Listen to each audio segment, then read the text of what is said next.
was identified as mentally retarded, put back from the 5th grade into the 4th grade, and stayed in that category until I got out of high school.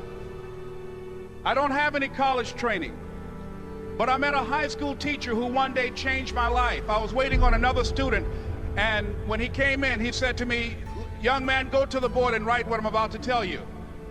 And I said, I can't do that, sir. He said, "Why not?" I said, "I'm not one of your students." He said, "It doesn't matter, follow my directions now." I said, "I can't do that, sir." He said, "Why not?"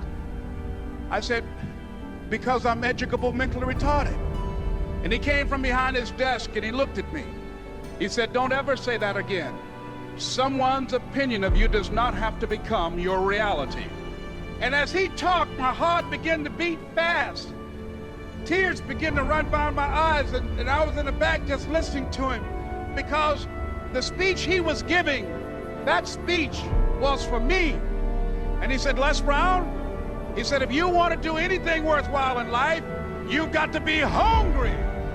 I told Mr. Washington I wanted to become a disc jockey. And so I started working to develop myself. He said, "I want you to practice every day being a disc jockey." I said, "But I don't have any job now." He said, "It doesn't matter." He said that it's better to be prepared for an opportunity and not have one than to have an opportunity and not be prepared. And as I was working to develop myself, I applied for a job as a disc jockey, WMBM on Miami Beach. I went to a guy named Milton Butterball. I said, "How you doing, Mr. Butterball? I'd like to get a job as a disc jockey." He looked at me, he said, "You have any broadcast background?" I said, "No, sir, I don't." "You have any journalism background?" I said, "No, sir, I don't." He said, "We don't have any jobs available." I said, "Yes, sir." I went back to Mr. Washington and I told him. He said, "Don't take it personally." He said, "Most people are so negative, they will have to say no 7 times before they say yes." He said, "Go back again." So I went back again. I said, "How you doing, Mr. Butterball? My name is Les Brown." He said, "I know what your name is. What do you want?" I said, "I'd like to know whether or not you have any jobs as a disc jockey, sir." He said, "Didn't I just tell you yesterday we didn't have any jobs?" I said, "Yes, sir, but I know whether or not somebody got laid off or somebody was fired, sir." He said, "No one was laid off or fired. Now get on out of here." I came back the next day like I was seeing him for the first time. I said, "Hello, Mr. Butterball, how are you?" He looked at me with rage. He said, "Go get me some coffee." I said, "Yes, sir." And I went to get him some coffee. After a while, I would give them lunch and dinner, and I would go in the control rooms and take the disc jockeys their food, and I would not leave until they would ask me to leave. One Saturday afternoon, while I was at the radio station, a guy named Rock was drinking while he was on the air. I was the only one there, looking at him through the control room windows, walking back and forth, young, ready, and hungry. Pretty soon the phone rang, and it was the general manager. And I answered the phone. I said, "Hello?" He said, "Les, this is Mr. Klein." I said, "I know." He said, "Rock can't finish his program." I said, "I know." He said, "Would you call one of the other DJs in?" I said, "Yes, sir." I hung the phone up. I said, "Now he must think I'm crazy." I called my mom and my girlfriend, Cassandra. I said, "Y'all turn up the radio and come out on the front porch. I'm about to come on the air." I waited for about 20 minutes, and I called him back. I said, "Mr. Klein, I can't find nobody." He said, "Young boy, do you know how to work the controls?" I said, "Yes, sir." He said, "Go in there and don't say nothing here." I said, "Yes, sir." I couldn't wait to get behind those controls. I put on an old Stevie Wonder record called Fingertips.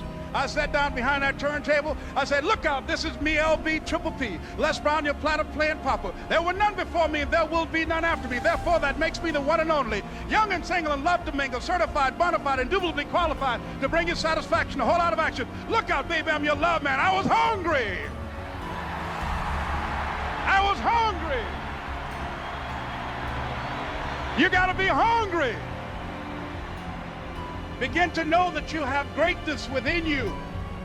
And if just one of you here begin to envision yourselves as being blessed and highly favored to reach your goals, if just one of you capture the essence of what that means, that you have greatness within you and a responsibility to manifest that greatness, that you can make your parents proud, you can make your school proud, You can touch millions of people's lives, and the world will never be the same again because you came this way. It was hard, ladies and gentlemen, coming to speak to people. And I was facing financial difficulties in my own life. I was behind on my bills and my dreams, and I'm saying to them, you can live your dream. It was hard, ladies and gentlemen. It was very difficult to pick myself up each day believing that I could do it. There were times that I doubted myself.